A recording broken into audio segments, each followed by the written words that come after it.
I see we're at 20 now, so we must have everyone. So first off, let me introduce myself. My name is Ginger Dewey, and I work for ReadSpeaker. I taught for 38 years, both in K-12 and higher ed, with the bulk of it in higher ed. And I onboarded ReadSpeaker at the college where I worked for many, many years. And if you hear someone growling or barking, I have a dog asleep in the doorway and I don't want to wake him up. So you might hear snoring occasionally, but that's just my dog behind me. All right. Before I get started, I want to ask you guys a question. So take yourself off mute or raise your hand or something to let me know. How many of you think that your students will use text to speech?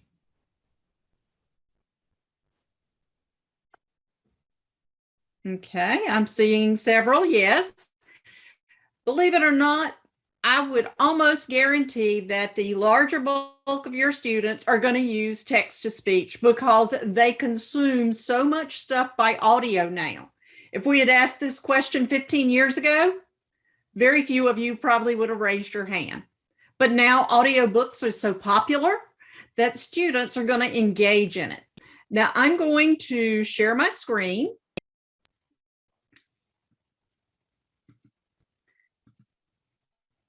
And I'm going to share a very quick PowerPoint.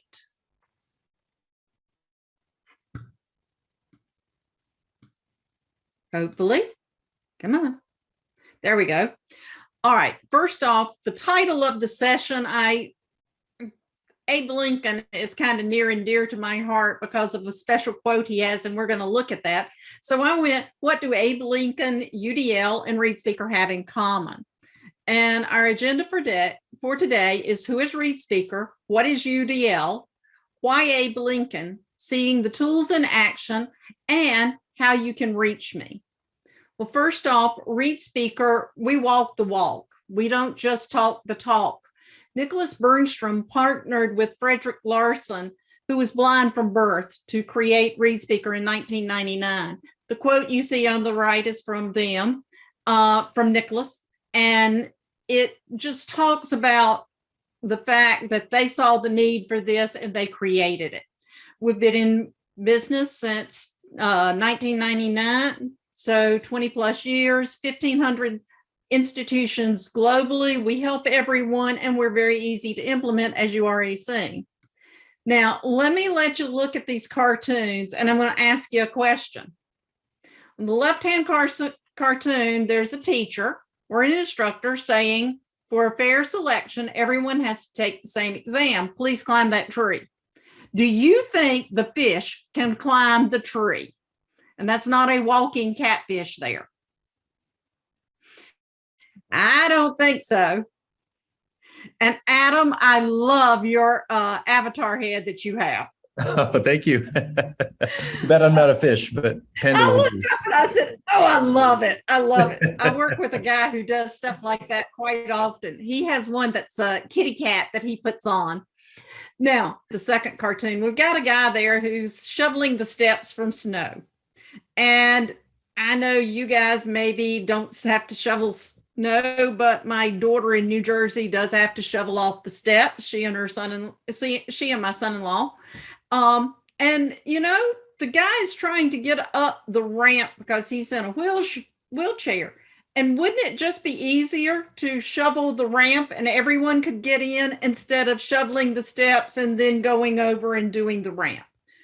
All of this is about what UDL is, Universal Design for Learning, and there's not supposed to be a comma in that title. I'll get rid of that. That was called me typing fast.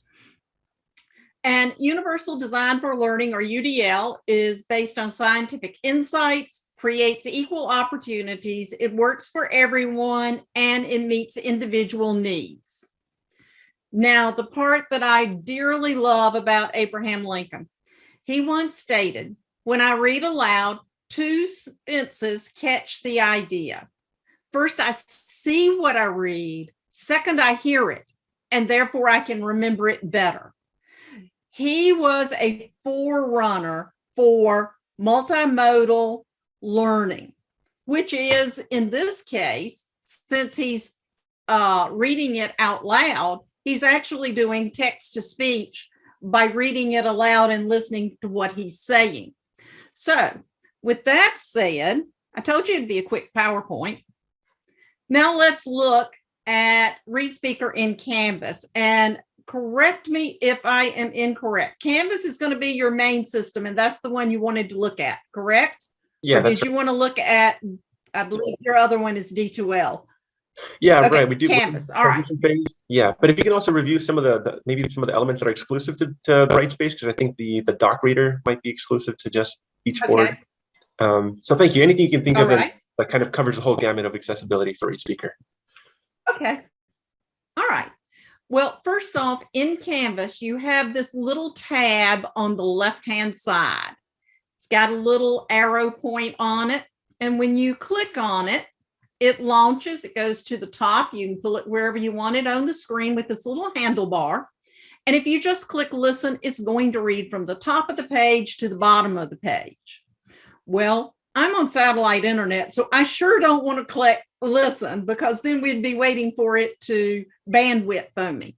Now, the one thing I will tell you is about any web conferencing program, the video and the audio transmit at different speeds. I can tell you that on my screen, when I am having it read, the words are highlighted at the same time that I'm hearing them.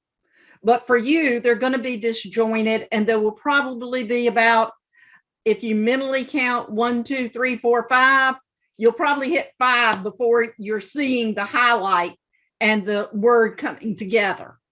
Okay.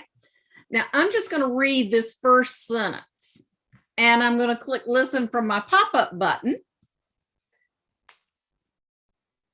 And we're going to hear, I believe it's Sophie reading this for us.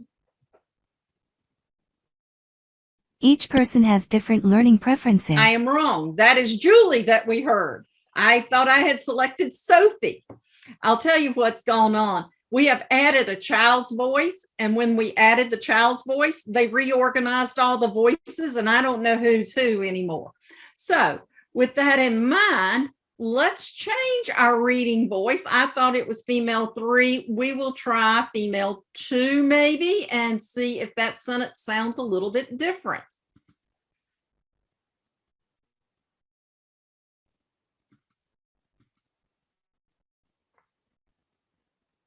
Each person has different learning preferences. That's Sophie. So you heard how we changed voices. You saw how we did it. We click on this little drop down. We go to reading language, and we pick whichever one we have. Now, you're not going to have as many as I have, because we use this site to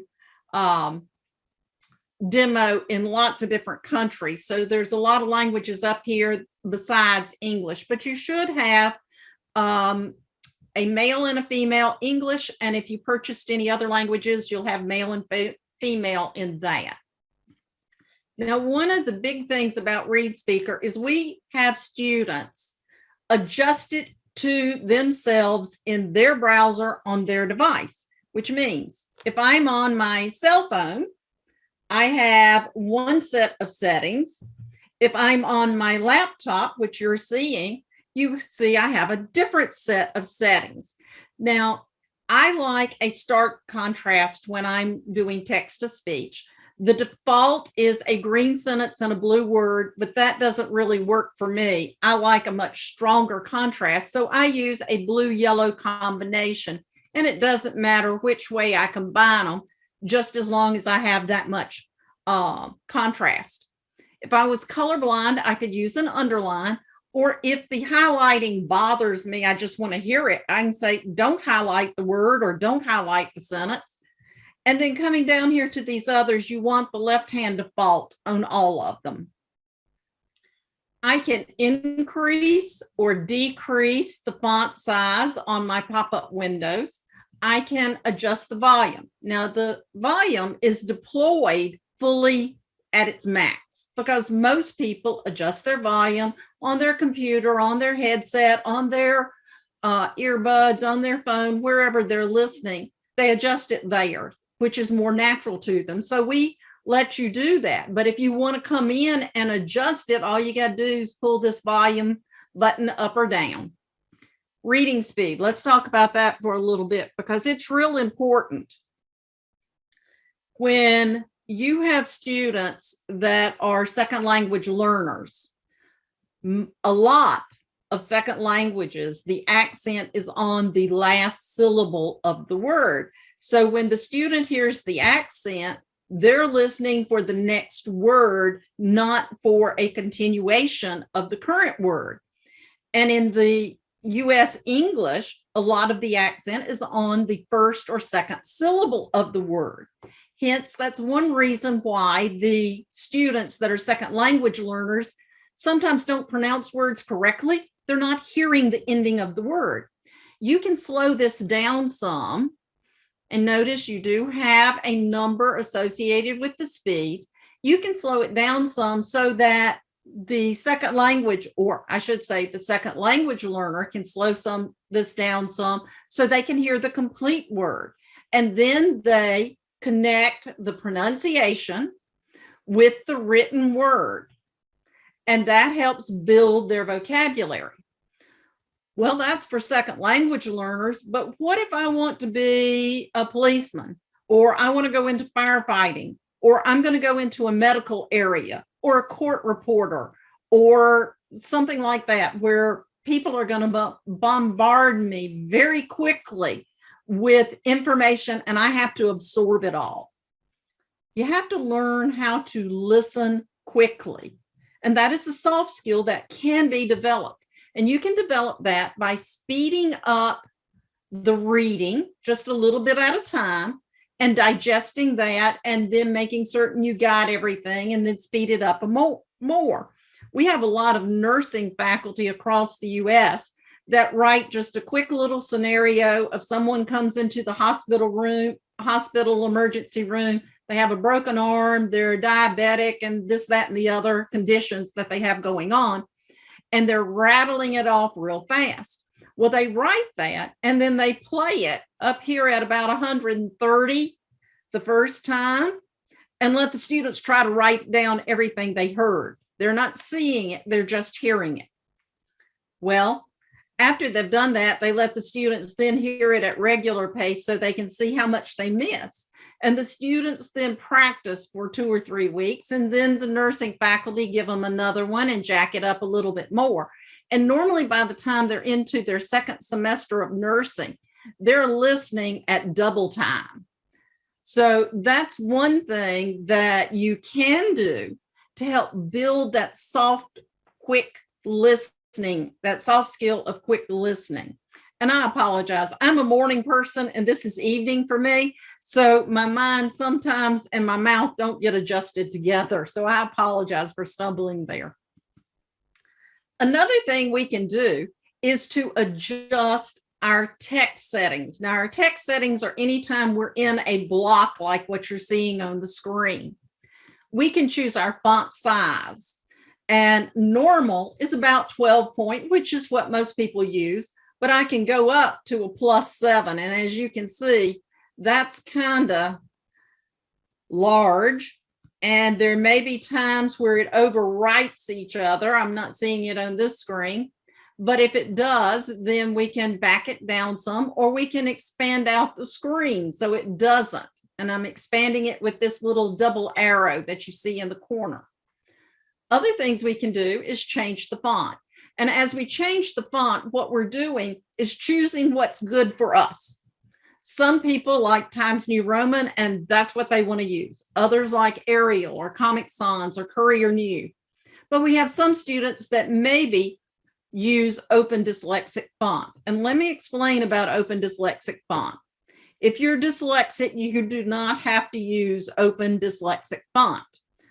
Studies have shown whatever font you start to use when you're learning how to read is the font that you're going to use throughout your reading, primarily.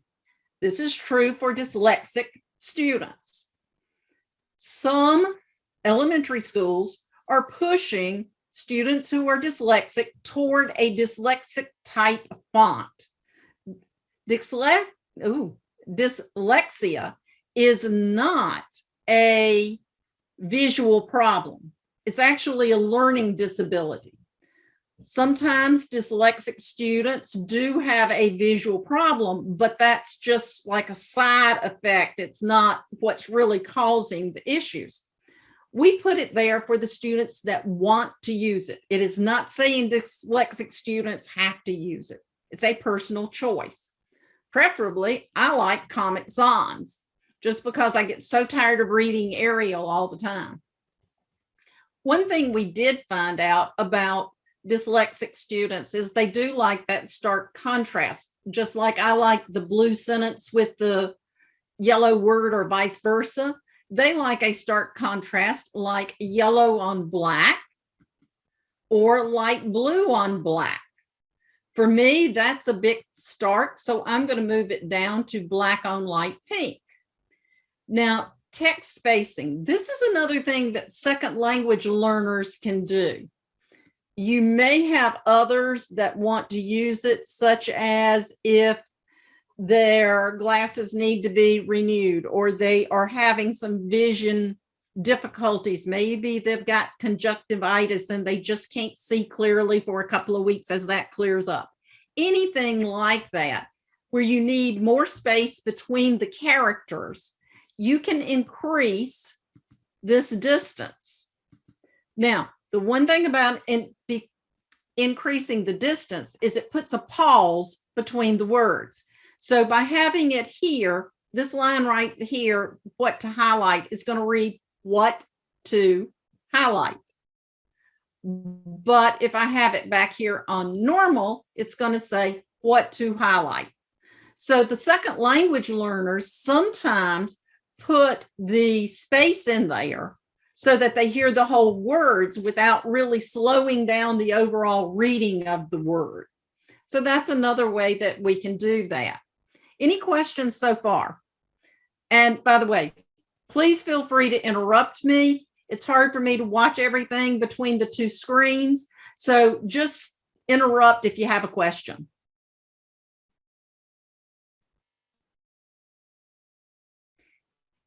Hearing no questions, I'll go on. And if you think of one later, just come back and ask me.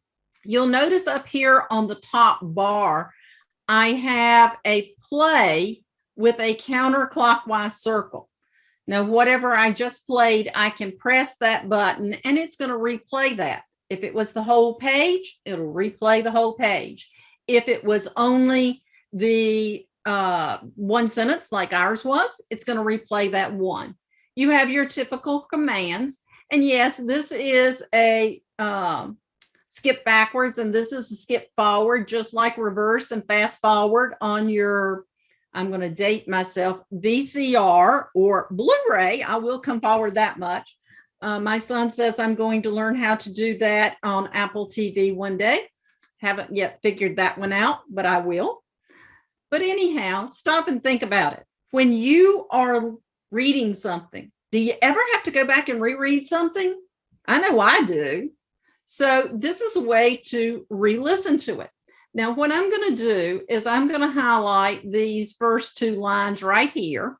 I'm going to click listen. And then as it's playing, I'm going to randomly click my skip backward, skip forward.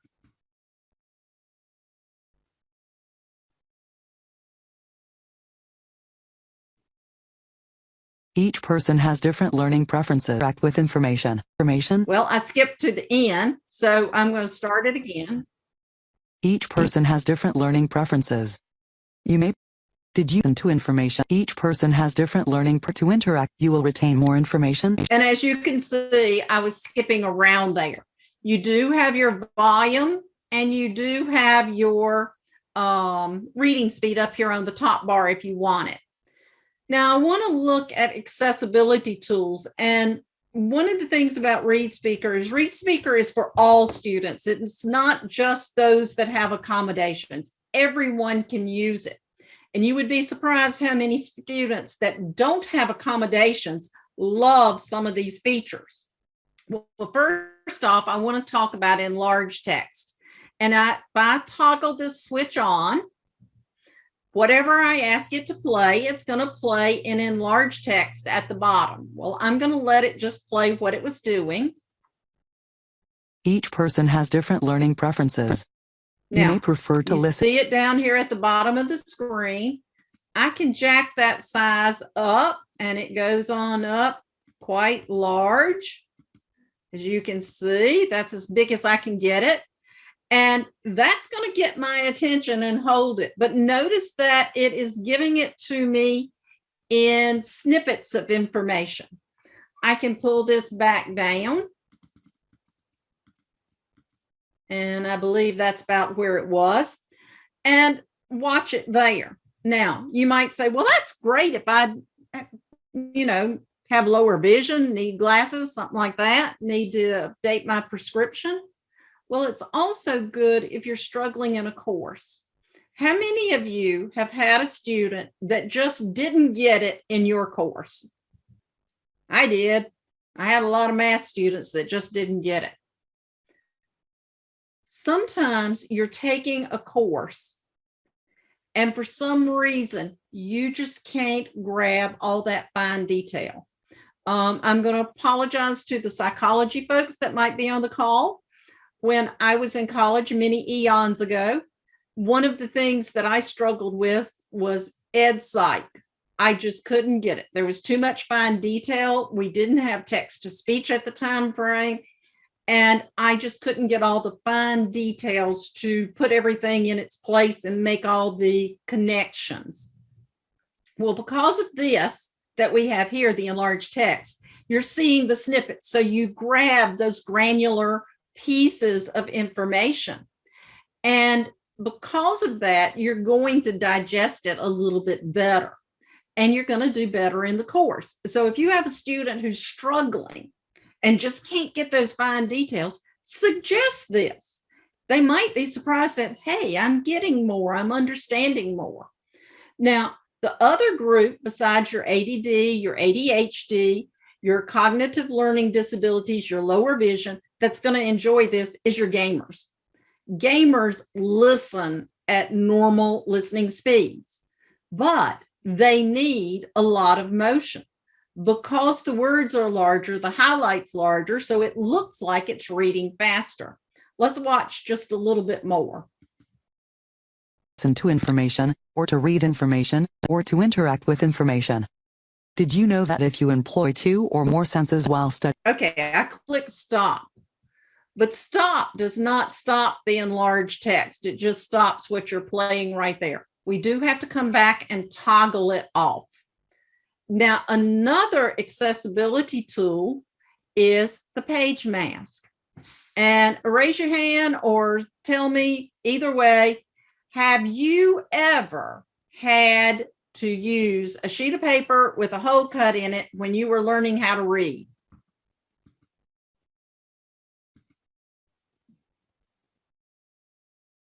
Yep, I'm seeing some hands go up. I did. Well, the page mask is the electronic version of this.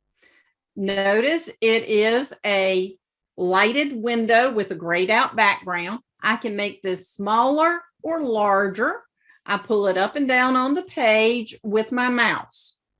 That is wonderful. Now, the screen I'm showing you is a 27-inch screen. And because it's such a large screen, if I'm reading from left to right and go back to the left, I have a problem because chances are I'm on the wrong line. I can use the bottom edge of this like I would use a note card in a paper textbook. Ah, yes, using a ruler is just what I was saying right there. So it's the same thing. And I got stuff hidden by where I can't see my controls there, sorry. Another accessibility tool is text mode. Now, remember a little while ago, I picked a pink background, I picked Comic Sans, and I picked a +4 text size, and my text spacing was normal. Well, I'm on the block, and as you can see, there are my controls. Again, if I don't like that, let's say I want blue on light yellow. That's going to really hurt my eyes, but I'm going to go with that one for a moment. I could make that choice. Notice I'm choosing it on the fly. Well, that's a little bit big for me, and that is definitely not the color combination I want. So I'm going to pull it down some. I want to listen maybe to this much right here. I've highlighted it. I click listen, which is the green pointed arrow. And it takes it a moment. Take a few minutes to investigate these opportunities at your institution and how you can relay the information to your students. So you see, it's going to play that. Now I'm going to go ahead and change this to back to Arial, and I'm going to put it back in normal. And we can see the page a little bit more. But to me, when I'm looking at in text mode, looking at it like this without doing something to that text, it just overwhelms me. So that's why I use a little bit bigger font, and I use Comic Sans, because it does make it a little bit easier for me to read. But that's my choice. That's what I want on my laptop. I might not want that on my phone. Remember, settings are individual to the user, their browser, and their device, all three of those. Okay, another tool we have that is just a plain old cool tool is Click and Listen. How many of you have encountered, I just want to read this one little part? You know, you're going back and you're rereading something, you're cramming right before the test. Yes, students still cram, we know that. So what we're going to do is we're going to toggle on Click and Listen. And I'm going to go down to a small paragraph down here. And I just clicked on this paragraph. So it's only going to read that paragraph. It's not going to read. Could not find the text to read. It's not going to read anything else on the page. And notice that. Did you know that by employing 2 or more senses, you will retain material longer? You will. All right. I'm moving my mouse around and it's not changing this. We had an older tool called Read on Hover, and if you breathed on your mouse, it moved to a different reading area. This is so cool because we can lock it. Now, until I click on something else, such as up here, I want it to read other learner supports, it's going to continue reading at the bottom. But now we see the orange rectangle around what I clicked on. Other learner supports. Okay, I'm going to turn that off. And you're probably sitting there thinking, what is that form reading thing? Well, form reading is used in quizzes. If you have a fill in the blank question, you need to turn form reading on so that when you click in the blank, it's going to either say your answer is or enter. And I can't remember in Canvas which one it says, but it's going to give you something telling you that the next thing is what you wrote in the blank so that you can hear it. Otherwise, it cannot play what's in that fill in the blank question because it's a form. So we give you Form Reader and you just toggle it on and toggle it off. We have some students that really love to listen while they're commuting. And that could be they're listening to a lesson that they struggled with and they've got a test coming up, or they just want to hear it one more time. You can download to MP3. This right here says, I'm going to download it. I'm not going to give it away. It's for me and only me. I say agree and download, and the lesson is going to come down. And it has a wonderful title of a whole bunch of letters and numbers. And I know I'm going to remember that was learner support. Don't think so. So when I name it, I put an underscore between words because some browsers will put a %20 for the space, and that's the ASCII code for a space. It's going to put that in there. And because of that, students get confused. But if they use an underscore or a hyphen between words, then they'll be able to find the file. Now, this comes down just as your typical MP3, and you can see it downloading. And now I'm going to show you a Walmart secret. This guy right here, he was $10 in the Walmart checkout line where they have all the gadgets. And I thought, okay, $10, I'll try it. It's a little mini MP3 player and it works exactly like a flash drive. I just drag my MP3s on it and it plays. And I can put that in my car and it plays through the sound system in my car. That's the best MP3 player I have ever found.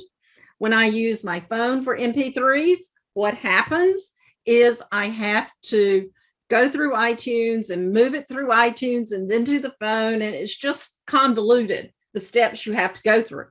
But if you can find something that's simpler to use it.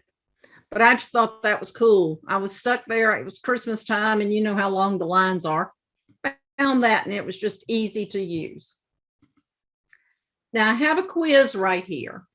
And with the quiz, the listen tools are the same as always.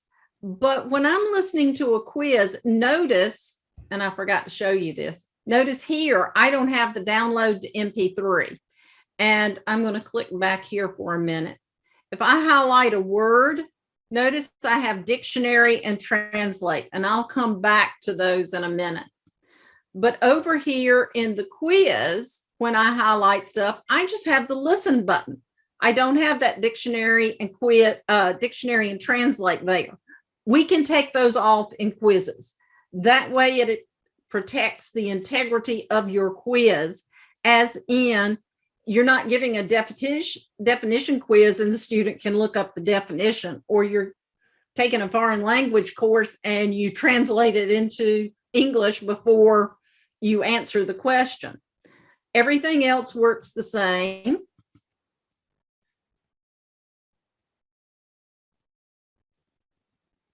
Which web reader tool allows you to make the font larger? That again was Julie. I'm going to use a guy's voice, and I want to say male 2 is James, but we're flying blind here. I'm going to highlight enlarge text.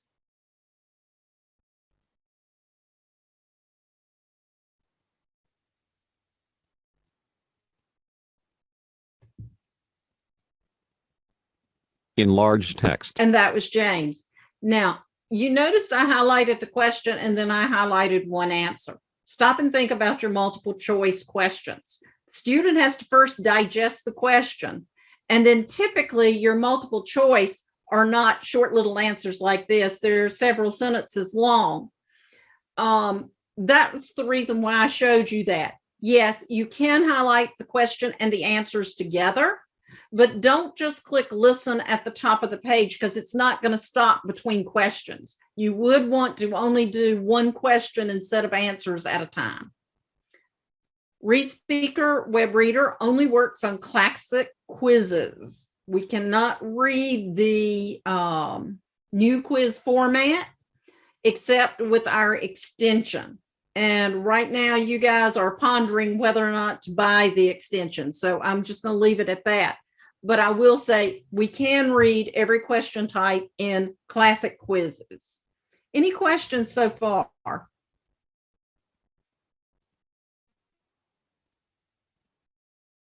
Y'all are supposed to ask me questions. Anything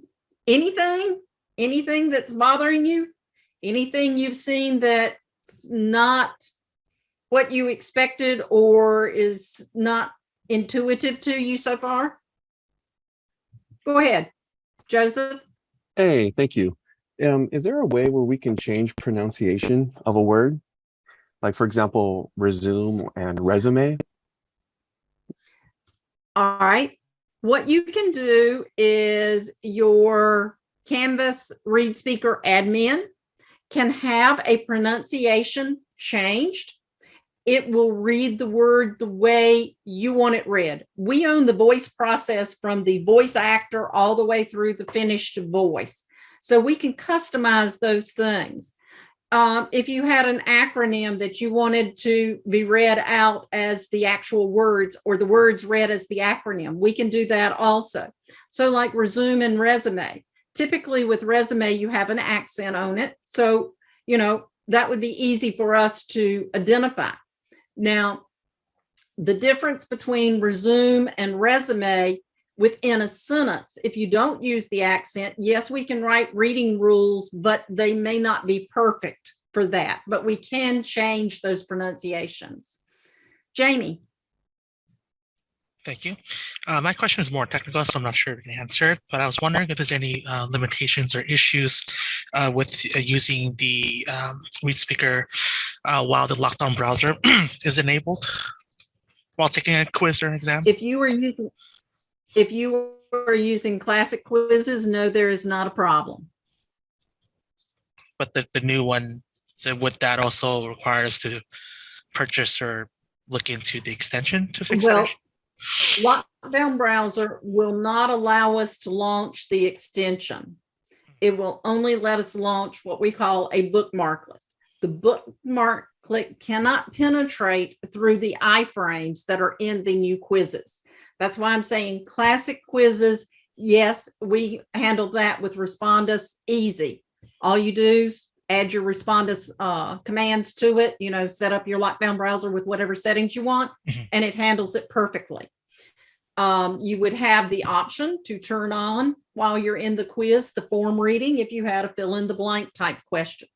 But if you're using classic quizzes, we can read some of the questions with the bookmarklet, but not very many of them. To be fair, I would say it's about 40 to 50% that we can read inside that. Okay. If you're not in lockdown browser, we can read all of them on the new quizzes. Gotcha. Thank you for clarifying. You're welcome. And we are working with Respondus for a workaround to make this a little bit better, but so far we haven't come up with one. We've been working on that for about 6 months now. Other questions? All right, let's go back, or we'll go over here to, I will go back here. I've got information, and let's say I want information. I don't know what it means, so I'm going to look it up in the dictionary. So I highlight it and I click on dictionary. And this right up here is just telling me that I'm using an online dictionary. Now, I cannot remember which online dictionary you guys chose. It was either DeepL or it was Google, our regular dictionary. And I'm sorry, that's translation. The dictionary we use is Wiktionary, like Wikipedia, but it's Wiktionary. And I'm going to change this right now to black on white. And we're back in a normal type thing. But that's just telling you we were using an online dictionary. And stop and think about it. Unless you bought a dictionary in the last year, it wouldn't have Bitcoin in it. And it wouldn't have some of the other cyber money that's there. Words are created all the time. And unless you're using an online dictionary, you're not going to see those new words. I stop and think about Harry Potter. And in Harry Potter, you had quaffle and you had Quidditch, and they became words. It took them a little bit longer than it does now for them to make it into a dictionary. But my paper dictionary was printed in 1983. I'm not buying a new one. I use the online dictionary. Something that's new for Wiktionary is it now gives examples. And if it's multiple parts of speech, then it will give those. If you choose a word, let me find one, like senses, that's plural, something that has a suffix on it. Sometimes it will find it and sometimes it won't. And if you think about your paper dictionaries, in those, a lot of times the plurals and INGs, LYs, ERs, anything like that, it will have the root word. So what I do is I go back and I highlight just the root word and look it up. And then I will have it. And now we can see that it's a noun, some examples, and it's a verb and some examples. Now I am going to choose someone at random. Let's see. Amber, you have been chosen. I'm going to highlight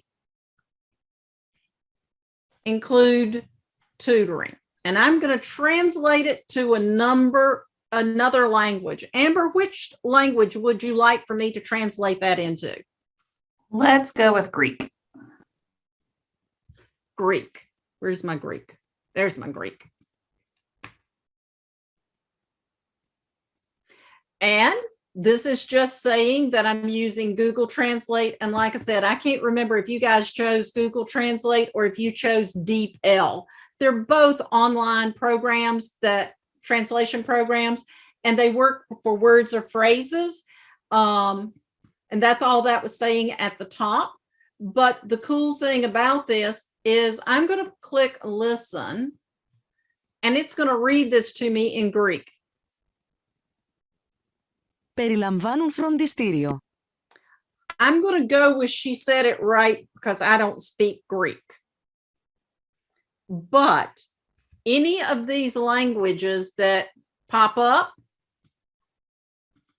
right here, the translation is using our voice for that. Okay, y'all are using Google Translate too? Okay. I knew we had talked with someone over on the West Coast that chose DeepL over Google Translate because of their Hispanic population, and DeepL was a little bit closer to what they thought the translation should be. So that's why I was saying that. ReadSpeaker can be in D2L can be disabled at the course level, but it cannot be disabled in Canvas at the course level.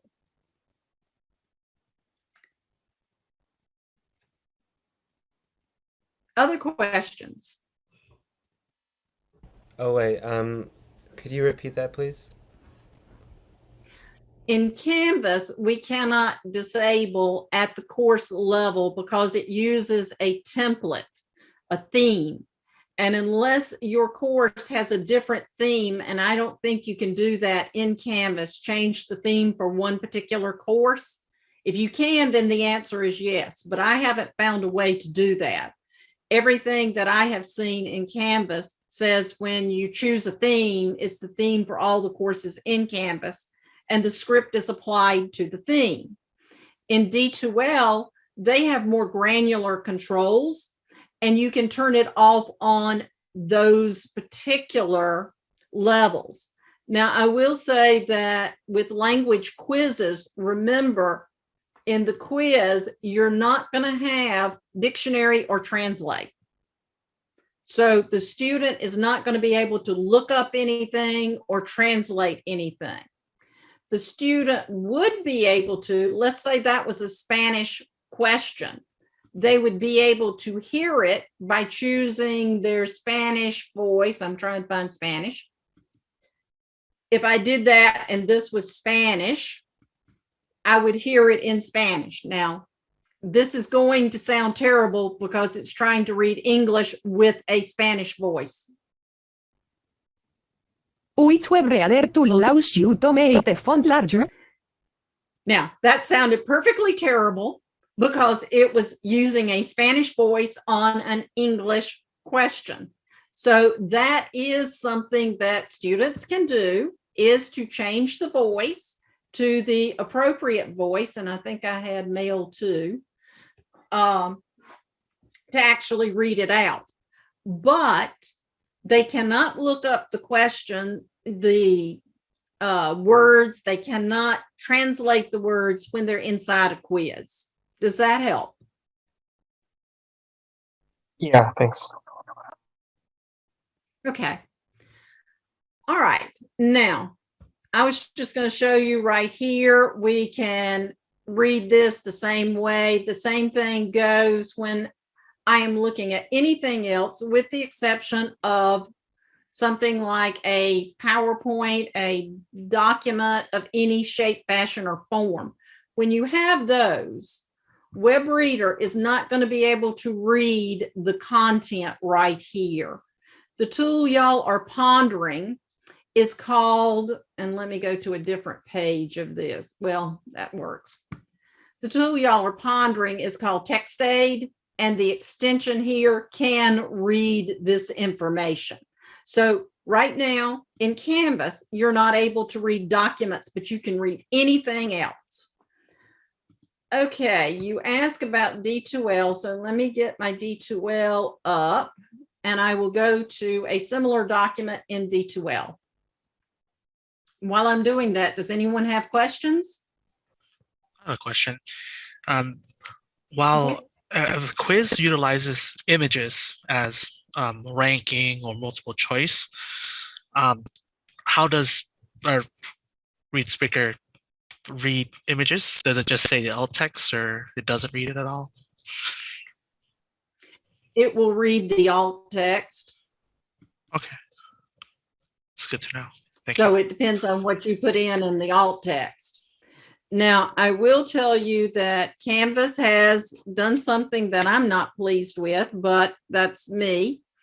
If you are trying to read math, Canvas has changed all math formulas to SVG files instead of MathML. The student can click on the equation or expression or the chemistry formula or whatever and say render in MathML, and then we can read it. But I don't know why Canvas changed that, but that happened over like October, November, and we still haven't gotten an answer for why and if they can fix it to where the math and chemistry is not read out incorrectly. So when you were speaking of that, I thought about how we used to do math a long time ago when I was teaching it, where it had an image, but I put in the alt text what the formula that I captured an image of was. Now I'm opening up the exact same PowerPoint, but this one is in D2L. And in D2L, you click on this little drop down arrow and choose Open with Doc Reader. Do not use the Open with Doc Reader at the bottom and keep students away from that. And the reason being is Open with Doc Reader in D2L is on every file type in content. It only works for documents. So chances are they're going to get an error message because they clicked on it on an HTML file or they clicked on it on a video file or something like that. And Doc Reader doesn't work then. That's a D2L thing. We can't control that. But I'm going to choose, Open with Doc Reader.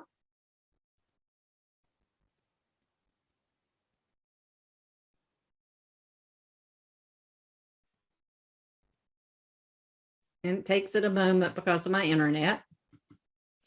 And I'm going to put it in US English. And I'm going to put it, you can tell where I was when I left off. I apologize. Okay, first off, this is the way it normally opens.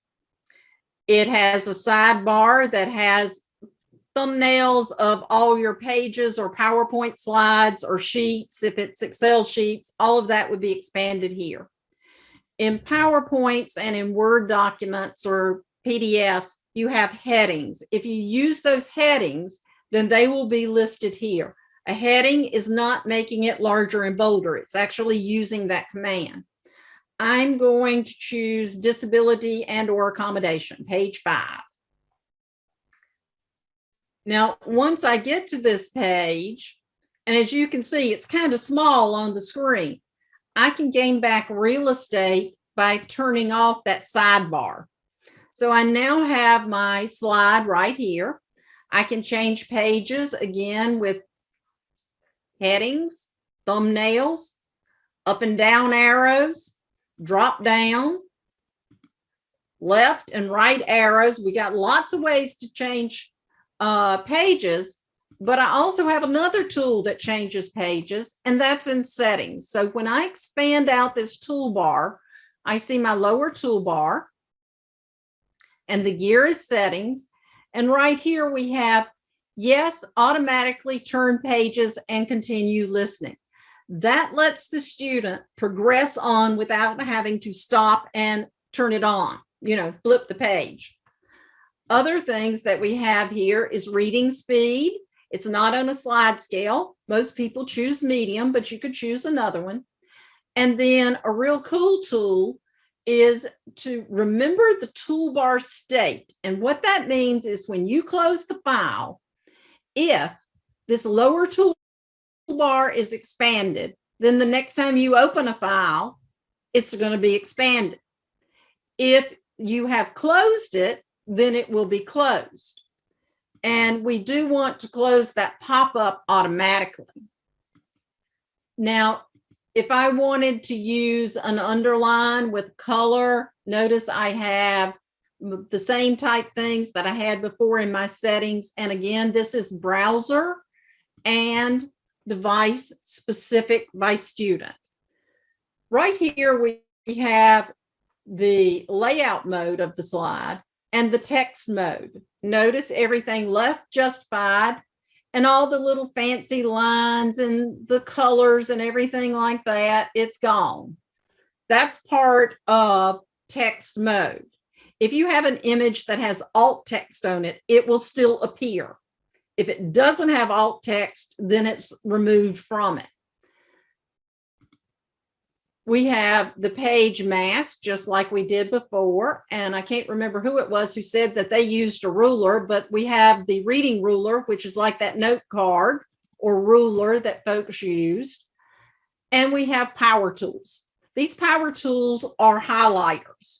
Now, with the highlighter, first off, I use the pointer because I want to choose my color as I go along. And I always turn on my borders because if I have a colorblind student, I want them to be able to disseminate between the colors that I'm using. Well, I'm just going to randomly choose some things and I'll make that sentence be yellow. This one be blue. This guy is going to be green. And this one's going to be red. And I might have different colors meaning different things. For instance, since location is a singular word, that might be I might be using green for vocabulary words and red for things I have questions on and yellow for things that I want to look at a little bit further, and blue, I know that's going to be on the test. That type color coding the student could be doing. Now, once the student has made their highlights, they always need to collect and download those highlights so they can retain them. Encourage your students to always highlight complete sentences unless they are using things as a vocabulary word type something. Collect the entire document because highlights, just like settings, are held in the cookies and cache of your browser. And if you change browsers or you change devices or you had to clear your cache out, then you've lost those highlights. So always do the entire document. Position or color, that's up to you. Okay. Show or not show the colors and the borders. Well, let's say I only wanted to get vocabulary words. I could get just that green if I wanted to. But I want everything. So I'm going to say collect and download.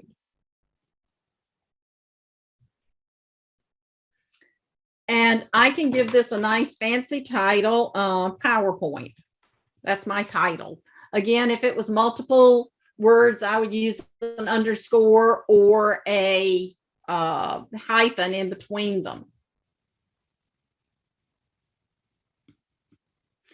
Now, you saw I named it PowerPoint. This right here is not going to change, but up here in my URL is the name of the file, and that's how the student would be looking for it. Now, I chose position, so it's in the order, the position that it was on the document that I was highlighting. Now, let me go back to one thing about this. Let's change the rules a minute. I'm now the instructor. It's the beginning of the semester, and I know students don't necessarily read the information I want them to read and read it well and get out of it what I want them to get out of it. So the first reading, I'm going to go through and make my own highlights on it. And I may use colors. And if I do, I'm going to use the borders. And when I go into class, if I'm using my computer, my own computer, then of course the highlights are right there. I can turn those highlights off. I can extract the information. And I don't know about you guys, but I always felt like I was pulling eye teeth to get the students to tell me something about math. But I sometimes got them to say something. But we get the information out of them. And then we show them the highlights and we explain why that's important. Now, if I'm going to be on a different computer, I can collect those highlights. And here's where it would be important to collect by position, because by position, the student can go to page 5 and find these individual things and then highlight them up. And then they can collect it the way they want to collect it, because your highlights are yours. They're not on the student's document. They're only on yours. So you could use it either way. But this way, you're helping that student learn how to study for your course, because otherwise they're not going to know how. And that really helps the students. Now, I'm going to log out very quickly to go back to, I believe it was Mark's question. And I'm going to log in as me. I know my time's coming up. So as I'm doing this, ask your questions.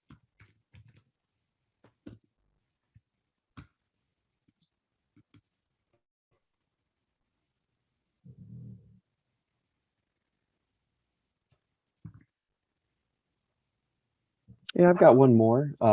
Back on the pronunciation modifications. Once we modify those, can we then transfer those modifications to other courses so we don't have to repeat that work? It's across the board. It's across the board to all courses. Oh. We customize your dictionary for the entire campus. Okay. So whatever choices you make, that would be for that. But we can very easily work with Paul to get a pronunciation sheet to you so that y'all can identify if there is anything that's not pronounced the way you want it pronounced. Okay, cool. Thank you so much for that. You're welcome. For any, for your Brightspace, you probably have course admin. Ours still says edit course, but you're going to click on course admin once you're in your course, and you're going to go down to the very bottom to tools. And when you go to tools, you're going to see on off switches.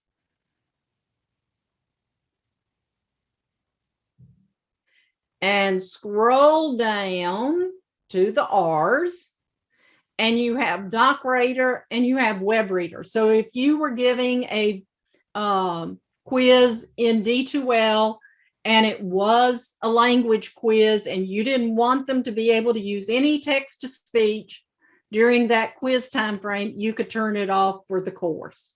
Canvas does not have that option. It's a simple toggle. Other questions that you might have? You know if that's on any roadmap, that feature for Canvas? I don't know that answer, but I will ask our partner manager to see if that has come up with Canvas.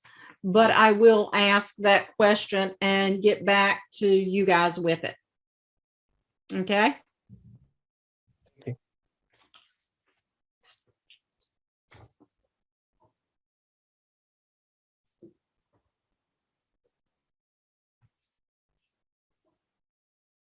If I don't write it down right there, I'm not going to see it. The other difference that you have in D2L is in D2L, the listen button is up here at the top. So I always taught my students, if you don't see the listen button, then go here and do open with Doc Reader. Okay. And I'm now in as an instructor, so I got a lot more things than what the student has.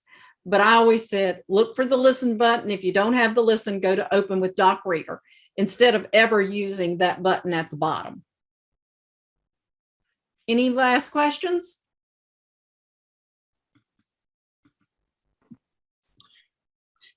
And if there aren't any questions that anyone can think of now, we can also follow up through email and kind of get a response from Ginger. Exactly. Yeah, and that is something we'll be working on. We're hearing some feedback now from the faculty who doesn't like pronunciation of certain terms. We're gonna compile a list and see what we're working with, and we'll be providing that list to you as well. Okay.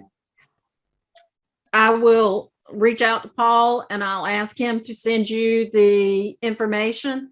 And do they send them to you, Paul? That's something we'll coordinate. I think I can help certainly get that list together. So if Okay. that's then I'll have Paul send to you. And if you will drop your email in chat so I make certain I have it, that would help me a lot. My email and my cell phone number are on the slide. As we all know, we don't ever use real phones anymore. We use our cell phones. I do have a landline where I live because I'm out in the sticks. So if I call you back, don't be surprised if it's on my landline. When I'm not home, I'm using my cell phone. Any other last questions? And if not, thank you, Ginger. We appreciate your time, and you're going through the ReadSpeaker this way in both the LMS systems so that we have a better understanding. So I also appreciate everyone joining this training session. So thank you for making the time, and hopefully this was productive in learning more about ReadSpeaker. So thank you, everyone. Thank you, and I hope y'all have a good rest of the day. And I hope that you enjoy using ReadSpeaker. Again, introduce it to your students as the class starts, and as the class progresses, the students will continue using it.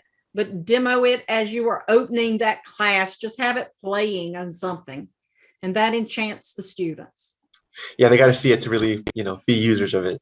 Definitely agree. Thanks, Ginger. That's right. You're welcome. Take care and have a good day. Bye-bye. Bye.